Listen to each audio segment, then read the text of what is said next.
the proposition that those truths that are laid out in the Declaration of Independence are self-evident is no longer accepted by a large number of people, let's say in the intellectual academy. And I would say that's particularly true of the postmodernists. It's also true of the Marxists. And the postmodernists and the Marxists have united in a very strange manner because their philosophies are not really commensurate with one another. The postmodernists profess skepticism about meta-narratives, large-scale stories that perhaps might serve as uniting structures for people's own cognitive contents, but also that unite groups of people across large swaths of territory. They profess skepticism about the validity of those narratives. And yet, well, the problem with that is it leaves you nowhere, because if you don't have a uniting narrative, a uniting story, a uniting ethos, you don't have an explanation for your existence in the world, and you don't have a direction.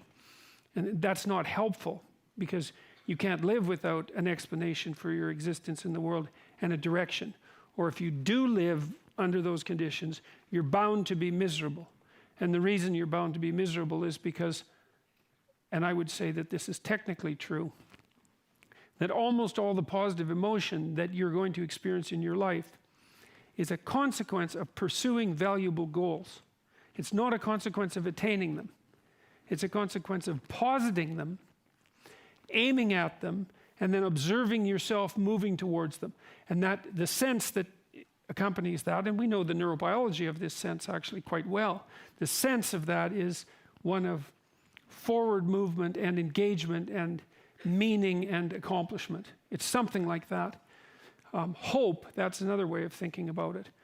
And it's the antidote in some sense to the flip side of life, which is the fact that it's nasty, brutish, and short, as Thomas Hobbes put it. And that's inalienable as well.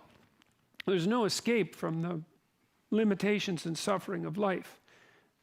And so, in order for that not to become overwhelming, and that can easily become overwhelming, and often does in people's lives, then you need a countervailing set of propositions that you can act out and embody to endow that limitation with worth. And that's not a trivial problem.